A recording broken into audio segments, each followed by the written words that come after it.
Sungguh kami diberkati dengan pujian penyembahan bahwa Allah itu Immanuel. Allah selalu beserta dengan kami. Apapun kondisi kehidupan kami tahu Allah tidak meninggalkan kami. Allah selalu bersama kami. Terima kasih Tuhan. Berkatilah firman-Mu, berkatilah hamba-Mu, urapilah hamba yang terbatas. Biar nama Tuhan saja yang dimuliakan. Sehingga firman yang kami dengar terus bertumbuh di hati kami. Dan kami siap melakukannya. Dalam nama Yesus, Roh Kudus, jamalah setiap hati kami masing-masing. Biarlah kami menerima dengan sukacita. Apapun kondisi firman Tuhan, kami siap terima. Dalam nama Yesus, yang percaya katakan amin. Puji Tuhan. Terima kasih untuk tim Praise and Worship. Saya sungguh sangat diberkati. Bahkan juga semua yang hadir di sini, semuanya diberkati. Amin. Saya percaya jiwa-jiwa muda pasti terus berkobar buat Tuhan. Tadi saya sangat sukacita, saya membayangkan seperti Daud. Ya, Daud itu dikatakan istrinya itu seperti orang gila, tanda kutip. Ya, kalau dia sudah jumpa sama Tuhan, dia kalau bahasa Jakarta bilang masa bodoh. Ya, masa bodoh, orang mau bilang apa, yang penting ketong semua loncat sa. Ya, kita ekspresikan itu di dalam Tuhan. Amin. Jadi sesuai sekali dengan tema kita, yaitu berbicara tentang bersekutu dengan Allah. Kamu di mana ya? Oke. Boleh lihat slide-nya, tapi kita baca firman Tuhan terlebih dahulu dalam kitab Kisah Para Rasul pasal 2. Kisah Rasul pasal 2 ayat 42 sampai 47. Atau Kisah Rasul 42, kita lompat di ayat 46 dan 47. Jadi 3 ayat saja. Sekali lagi, Kisah Rasul 2 ayat 42, 46 dan 47. Saya akan bacakan di ayat 42, saudara di ayat 46 dan sama-sama di ayat 47. Amin. Ayat 42 berkata, mereka bertekun dalam pengajaran rasul-rasul dan dalam persekutuan. Dan mereka selalu apa? Berkumpul untuk memecahkan roti dan berdoa. Ayat 46.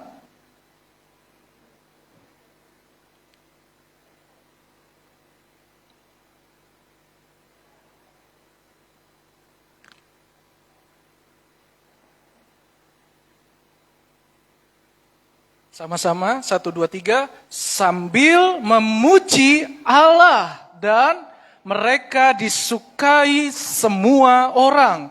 Dan tiap-tiap hari Tuhan apa? Menambah jumlah mereka dengan orang yang diselamatkan. Amin. Ya, orang yang memuji Tuhan akan terus bertambah. Ya, gaya hidup bersekutu dengan Allah. Tahukah saudara bahwa Kisah Rasul ini terjadi pertumbuhan, pergerakan. Kalau kita baca tadi ayat 42, dikatakan apa? Bertekun, 1. Yang kedua, berkumpul.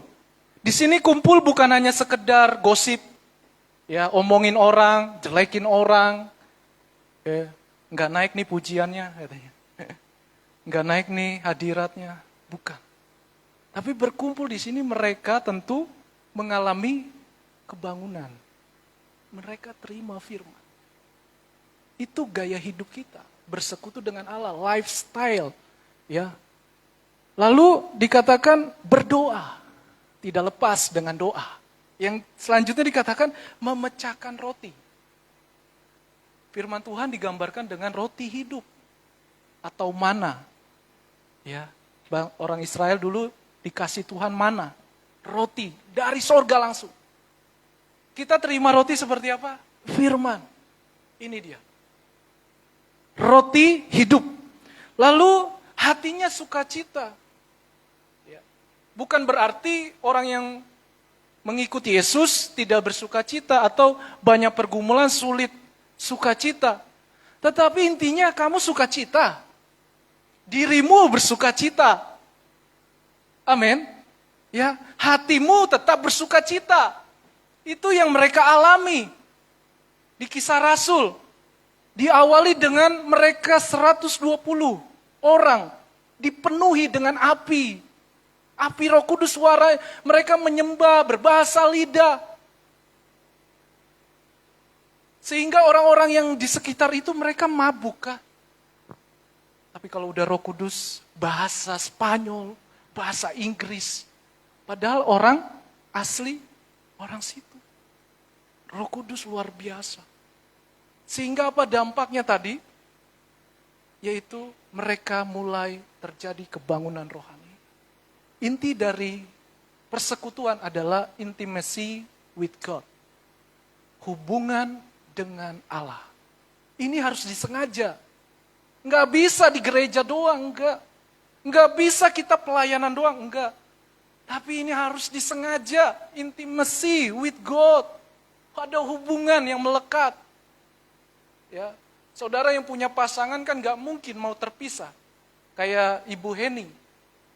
Bapak Stepi dalam pelayanan, kan selalu rindu berdua. Kak Maria, dengan suaminya, saya sangat terberkati dengan hamba ini, hamba Tuhan ini. Mereka nggak mau dipisahkan katanya, satu malam aja. Wih, luar biasa tuh. Satu malam kakak, minta dulu dipisahkan, oh sonde bisa, pepelukan, nah katanya. Wih, itulah namanya disebut intimacy with God. Ada komunikasi. Amin. Ya, jadi saudara, dalam Kristus tuh yang paling penting intimacy.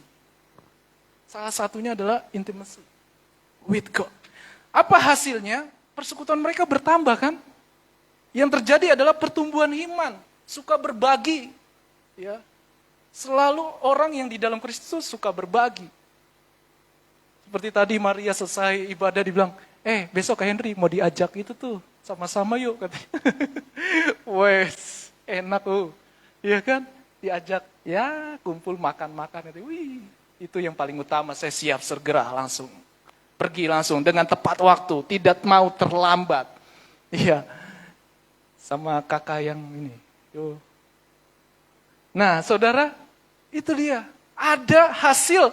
Suka berbagi, saling menerima, saling melengkapi, sukacita, joy, ini joy. Ya, sukacita saudara tidak ditentukan dengan uangmu, dengan keadaanmu. Tapi melekat hubungan sama Tuhan. Nih, ada tekanan, ada hubungan. Ada tekanan, ada hubungan. Amin. Ya, jangan ada tekanan, lari jauh sama Tuhan. Katanya Tuhan, katanya Tuhan, katanya jangan. Makin dekat. Ya, saya juga sebagai hamba Tuhan harus dekat. Jujur, secara daging tuh malas, berontak, capek, lelah, dan segala-galanya. Tetapi di dalam Kristus, semua nggak ada yang sia-sia. Amin. Ibu Heni nggak ada yang sia-sia. Bu Heni susah payah, doa di sini, bangun di sini, sediakan di sini, belum lagi teguran lagi. Ya, tapi apa yang ditabur oleh Ibu Heni, lihat nanti. Saya lihat aja diberkati anaknya loh. Si Michael ya, Mikael. Nah itu laki itu multi talent loh. Saya lihat nih, ada benih multi talent. Itu nggak semua orang dapat. Ya, nggak semua. Dia bisa main drum, dia bisa berenang di laut. Beta sonde bisa. Dia bisa apapun, dia bisa manjat kemarin di rumah Bapak Dedi. Dia panjat, dia bilang, anak, turun. Katanya. Tapi dia tetap naik. Artinya apa? Ada benih, ada dia bisa segalanya. Bapak, aku mau seperti Bapak, katanya. Iya, begitulah. Jadi itu berkat. Jangan pernah berkata kamu melayani Tuhan, nggak ada hasil. Kamu datang ke sini beribadah, apalagi maaf kata dengan jiwa-jiwa yang cukup. Kita lemah, enggak. Nih, hati ada hubungan langsung dengan Tuhan. Amin. Ya, saudara diberkati loh. Saya tadi diberkati. Dan saya mau joget. Saya nggak malu. Karena yang tahu hanya Tuhan. Manusia boleh bilang apapun. Tapi yang tahu hanya Tuhan. Amin. Jadi gereja itu bukan, maaf ya, bukan kaku. Karena Daud ketika mengenal Kristus, dia seperti orang gila. Gila rohnya sama Tuhan, berapi-api. Ya, jadi itulah intimacy with God. Ada hubungan. Nah, saudara, Rasul Paulus mulai dari pelayanannya di Kisah Rasul. Akhirnya apa yang terjadi? Mereka dikatakan berdoa. Yang pertama tuh doa. Apa? D-O-A. Doa. Singkat, jelas, padat, berisi, berwibawa, ada kuasa. Doa itu bukan sekedar komunikasi orang percaya kepada Tuhan. Berarti doa itu tidak hanya sekedar meminta. Betul, doa adalah meminta. Betul, doa itu harus meminta Tuhan, tolong. Tuhan, buka jalan. Tetapi doa bicara tentang apa tadi? Komunikasi. Saudara kalau telepon, ya contoh telepon, misalnya yang baru pacaran ya kan, punya pacar, itu kan seneng banget tuh. Kalau dia nggak telepon sekali aja, ini kemana sih ini katanya. Kemana nih. Nah dia telepon, shalom, halo, apa kabar? Udah makan belum? Maem belum? Katanya. Ya kan, itu doa. Lalu dijawab sama pasangannya. Oh iya sayang. Begini loh dan begitu loh. Ada hubungan timbal balik komunikasi. Itulah doa. Saudara berdoa sama Tuhan bukan hanya Tuhan tutup, jebret. Tuhan belum bilang, kau bilang apa kah? Ya, jadi doa biarkan Tuhan dulu bicara. Tuhan, kehendak-Mu yang jadi. Rencanamu yang jadi. Apa ya Tuhan? Taruh. Ya. Apa visi Tuhan? Visi Tuhan satu, jiwa-jiwa. Tapi bagaimana Tuhan? Caranya bagaimana? Kalau saudara memikirkan Tuhan, Tuhan memikirkan saudara. Ya, jadi komunikasi itu penting. Jangan sampai putus. Pelayanan juga perlu komunikasi. Aturan semua harus perlu komunikasi. Supaya apa? Terjalin hubungan yang baik. Ya, seperti Yesus. Dia bilang, diajarkan murid-muridnya apa? Bapa kami yang dikuduskan, datanglah, jadilah. Ya, jelas kan? Datang, jadi, kehendak-Mu. Jadi Tuhan tuh ajarkan teladan yang baik. Yesus adalah manusia, tapi keilahiannya tidak bisa dipisahkan. Dia membatasi dirinya di kitab Filipi 2. Dia membatasi dirinya, mengosongkan dirinya setara dengan manusia. Dia berdoa kepada Bapa 1 jam saja. Saudara, berdoa bukan kewajiban. Berdoa bukan hanya sekedar pelayanan. Berdoa bukan hanya sekedar kemauan. Wah, kalau saya mau, saya doa. Saya nggak mau, saya nggak mau doa. Tapi doa adalah keharusan, kecintaan. Itu nggak bisa dipaksa. Nggak bisa. Saudara boleh menjadi pendeta. Saudara boleh memimpin pujian. Tapi kalau dipaksa, beda hasil. Tapi ada hati yang serius. Doa sama Tuhan. Kata doa dalam Alkitab itu bicara tentang satu, berseru. Ya, Mazmur 3 ayat 5. Di mana Daud dikejar-kejar anaknya loh, Absalom. Dia lari, dia berseru sama Tuhan, Tuhan selamatkan aku. Anaknya sendiri. Coba, saudara udah punya orang tua, punya anak, anaknya pengen bunuh saudara. Itu kan bahaya sekali. Dia berseru. Kata berseru juga bukan hanya sekedar teriak, Tuhan. Bukan. Tapi ada dengan kata lain, yaitu komitmen. Ini yang paling sulit, komit. Doa itu susah untuk komit. Ya, saya terus belajar. Bagaimana supaya saya bisa tough, kuat, teguh, harus doa. Yang kedua, mengangkat jiwanya kepada Tuhan. Yang ketiga, mencari Tuhan. Yesaya 55 ayat 6. Carilah Tuhan. Mendekatlah. Karena dia dekat dengan saudara. Ya. Jadi cari Tuhan. Lalu dekat Allah.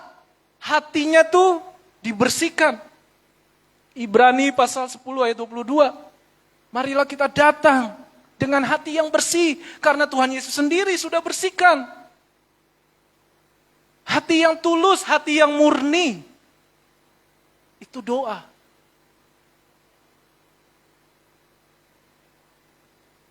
Nah, saudara, itu gaya hidup dalam bersekutu.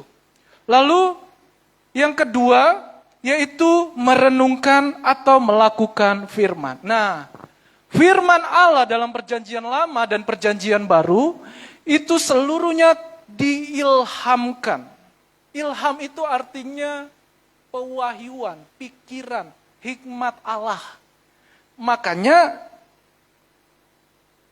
tadi pagi saya melayani di restoran Taman Laut, berbicara tentang kuasa salib.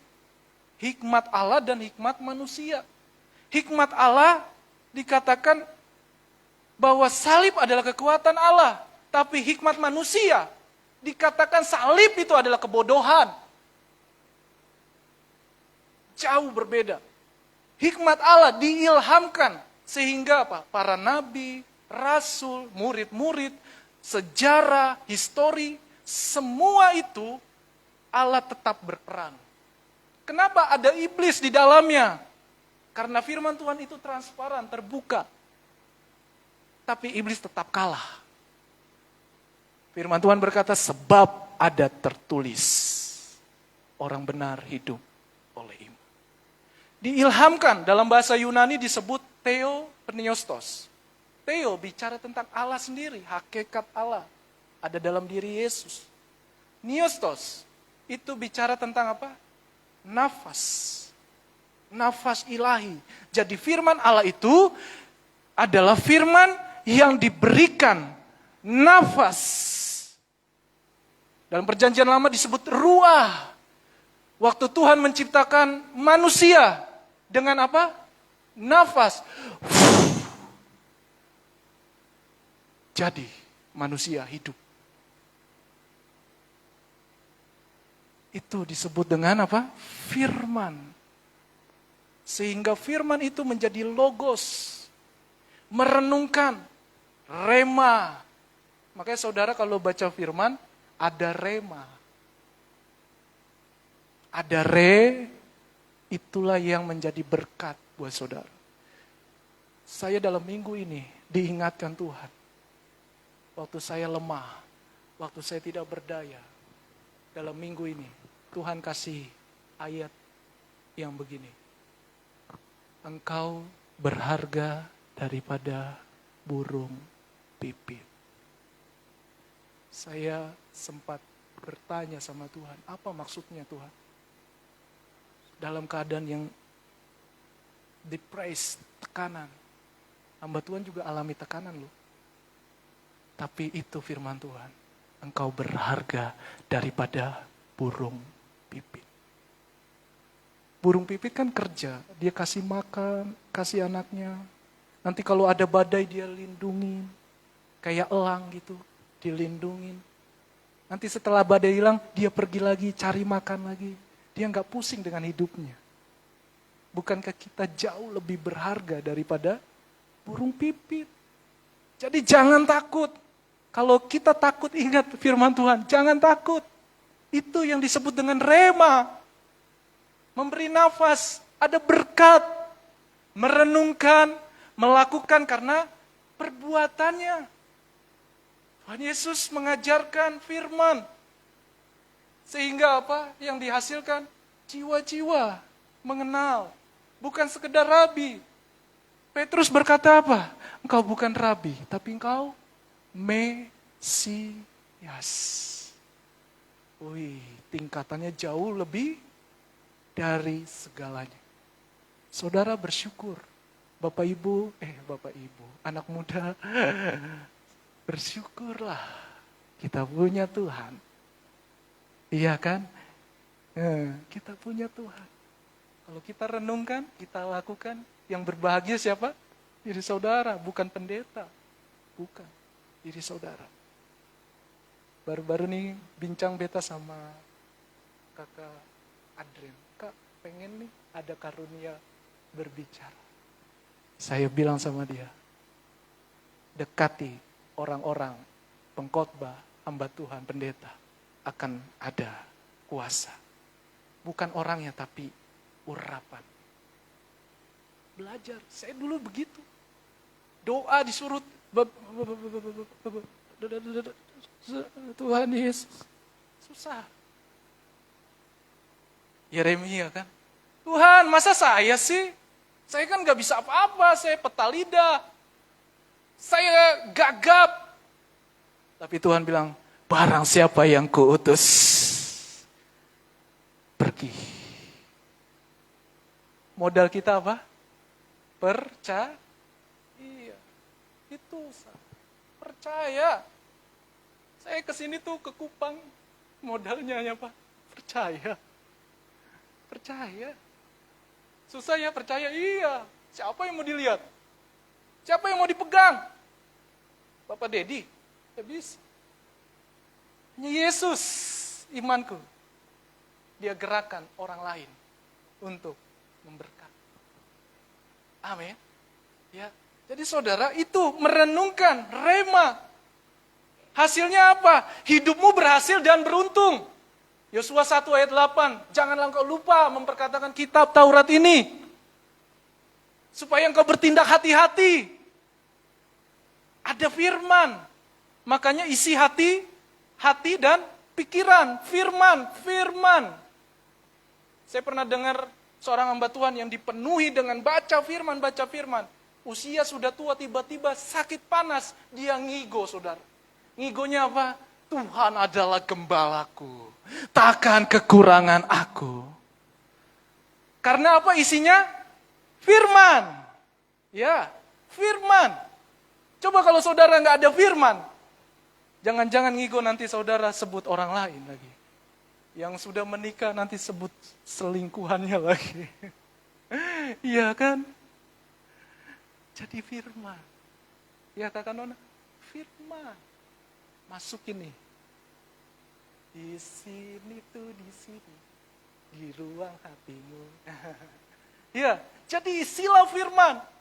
Yang kedua, firman itu akan membuat kita berbahagia. Jadi ingat saudara, berhasil belum tentu beruntung. Beruntung juga belum tentu berhasil. Tetapi firman Tuhan, engkau akan berhasil dan beruntung. Dua, diberikan oleh pribadi kita yang percaya. Amin. Ya, jadi itu saudara. Berhasil dan beruntung. Yang kedua berbahagia. Simple kan, mudah, berbahagia. Yang ketiga hatimu akan subur. Nih, tanah yang subur. Kisah Rasul 17 ayat 10 dan 11. Itu berbicara di mana jemaat mereka menerima dengan firman. Ada pertumbuhan, ada perbedaan, ada hati yang sukacita. Karena apa? Hatinya sudah subur. Makanya firman Tuhan berkata apa? Benih taruh di tanah yang subur akan bertumbuh 100 kali lipat. 100 bukan bicara 100 dikali 100 sama dengan 10.000. Bukan, tapi 100-nya kali 100, 100, 100, 100, 100. Tidak terbatas. Amin. Iya, itulah firman. Ya. Yang ketiga, yaitu memuji dan menyembah Tuhan. Nah, saudara perhatikan.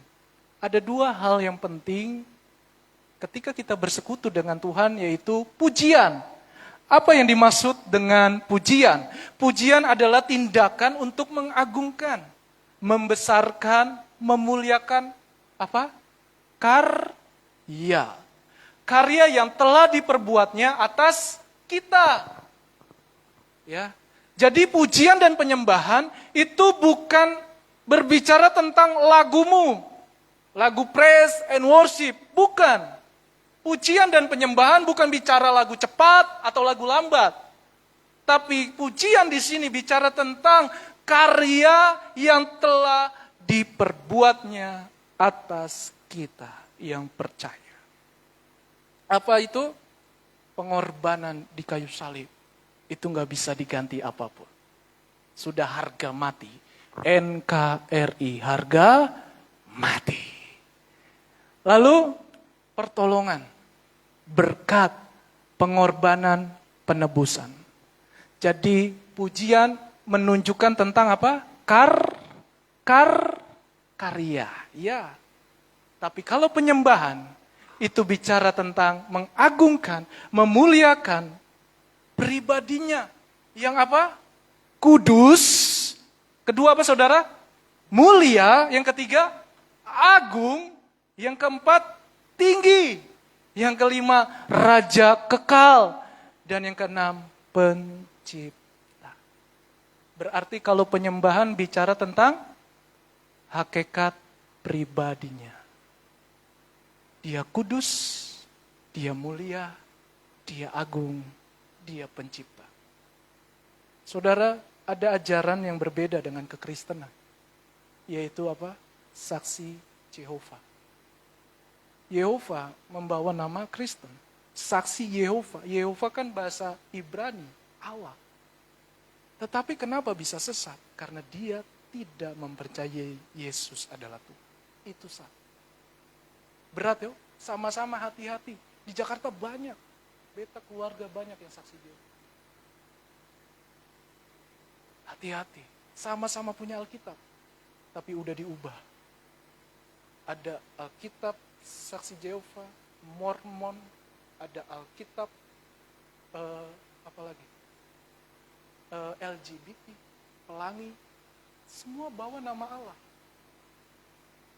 Semua sama, kelihatannya sama. Kalau saudara download di handphone, hati-hati, lihat dulu LAI-nya. Ya, hati-hati terjebak.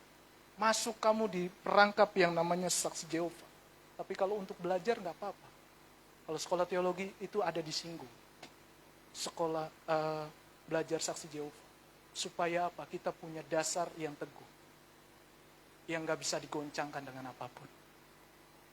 Ya, Saksi Yehova itu tidak percaya Yesus adalah Tuhan. Tapi kalau kita percaya Yesus adalah Tuhan. Orang lain mau bilang apa kek, tetap Yesus adalah Tuhan. Karena di kitab Keluaran dikatakan, Shema Israel, Adonai Elehunum. Ya, artinya apa? Allah yang esa. Hakikatnya satu, pribadinya bisa dibedakan. Saudara memahami? Ya, jadi itu penyembahan berbicara tentang pribadinya. Saudara harus ingat penciptanya. Saudara harus muliakan dia. Saudara lagi keadaan buruk, keadaan terseok-seok. Saudara harus ingat penciptanya. Saudara sampai hari ini kita bisa memuji Tuhan. Baru saya ngobrol sama Adren. Nggak terasa ya. Seminggu nggak terasa. Beta bangun jam 6 tadi. 6:30. Sudah jam 7. Ibadah lagi. Wih, cepat sekali. Tuhan mau datang loh. Nggak tahu kapan. tapi kita siapkan. Amin. Ya, sama-sama yuk kita bertumbuh. Saya nggak merasa lebih dahsyat, lebih hebat, enggak. Saya mau sama seperti kita semua. Sama-sama yuk bertumbuh. Sama-sama yuk maju. Seperti ini nih yang kita baca. Mereka bagi-bagi. Mereka bersekutu di rumah Allah, di bait Allah. Mereka dengan hati yang sukacita, rela. Salah satu poin yang besar saya rasakan di Kota Kupang adalah berbagi. Tepuk tangan dong. Ya, itu. Kupang tuh luar biasa. Suka berbagi. Udah kayak keluarga. Saya punya keluarga belum tentu dilayani seperti itu. Tapi kalau dalam Kristus, lu mau suku apa kek? Mau Batak, Kupang, Ambon. Kita satu dalam tubuh Kristus. Haleluya. Ya, saudara luar biasa. Jadi jangan anggap dirimu biasa. Diri saudara luar biasa. Karena ada dalam dirimu, ada benih Roh Kudus ilahi. Lalu saudara, bagaimana kita bisa memuji dengan menyembah Tuhan? Yang pertama bermazmur. Bermazmur itu kekristenan di abad ke-1 sudah ada. Muslim di abad yang ke-6. Muslim itu sholat, bersyahadat. Tapi Daud sudah singgung di dalam Alkitab. Dia bermazmur. Bermazmur itu tidak seperti kita nyanyi nih. Ada irama, ada ketukan, ada nada. Dia tuh lempeng aja, suka-sukanya. Ya. Misalnya Tuhan adalah gembalaku. Buat aja ciptain diri sendiri. Tuhan adalah kekuatanku. Tuhan adalah gembalaku. Suara saya pas. Tapi nggak apa-apa toh. Ya itu, bermazmur. Tanpa nada. Tapi hatinya mazmur. Haleluya. Mazmurlah. Makanya Muslim bisa sholat itu karena apa? Daud itu bermazmur, sholat, syahadat. Daud sudah tertulis di kitab Mazmur. Sehingga di abad ke-7 mulai berkembang agama. Jadi saudara, siapa yang bermazmur terlebih dahulu? Siapa yang sholat terlebih dahulu? Ketol. Amin. Iyo. Ya. Jadi jangan, lu Muslim. Gue kan Kristen. Enggak. Kita sama toh. Berteman. Tapi keyakinan kita, yes. Amin. Ya, yang kedua kidung atau lagu rohani yang kita nyanyi nih sekarang kayak Kak Feren tadi. Yuk kita terbang katanya. Ayo, siap terbang. Ku kan terbang tinggi di awan. Wih. Tuh rasa beta tadi tuh lihat gambar apa tuh? Raja Wali elang. Itu hebat loh. Itu gunung-gunung, lembah ya kan. Dia terbang tuh nggak ada goyang, nggak ada. Goyangnya buat dia sendiri. Bukan digoyangin sama yang lain, dia goyah sendiri. Wow. Ya.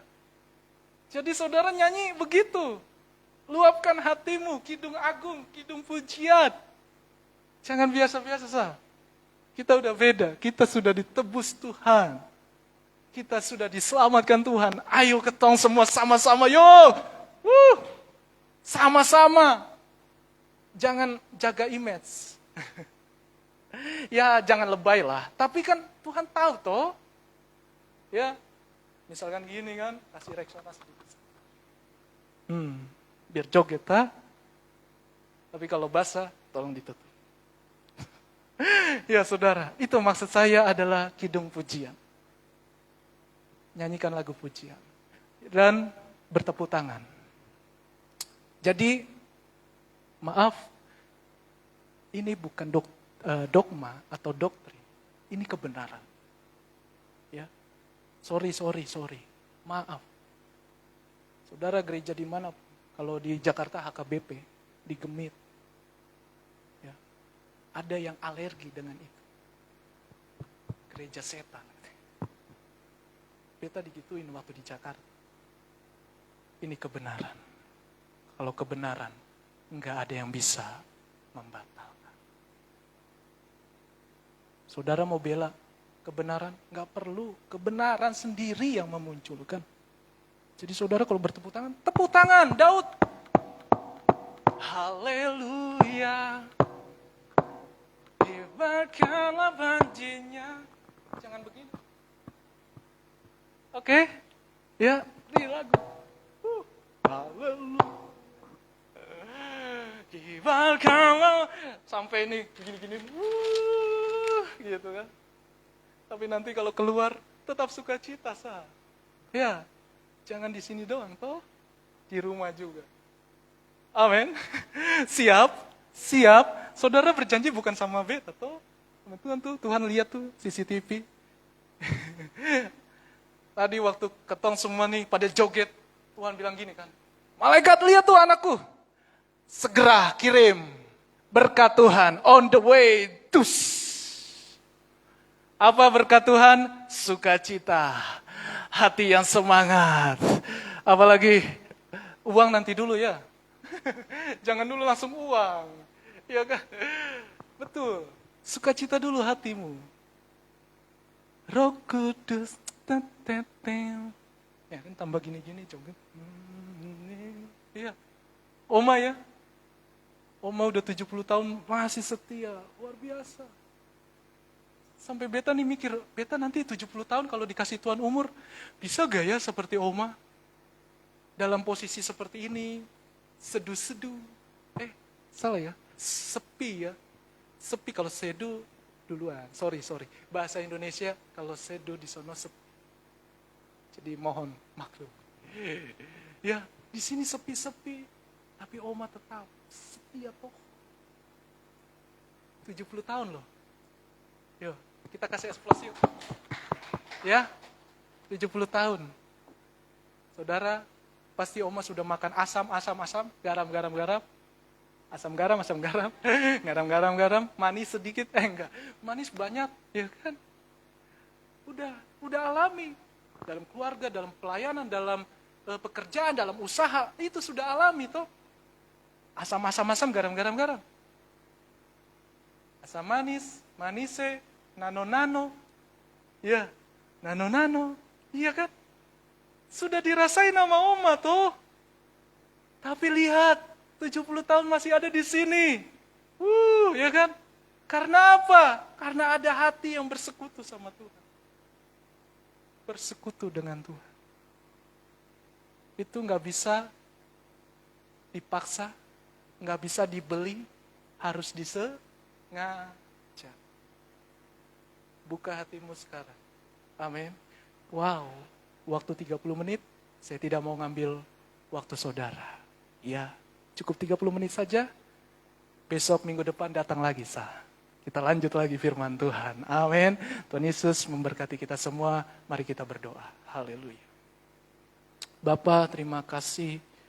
Biarlah kami terus bersekutu dengan Tuhan. Tuhan memberkati, mengurapi kami. Terpuji namamu. Kami terima firman-Mu. Ada kuasa Tuhan bekerja. Pribadi lepas pribadi. Haleluya. Amin.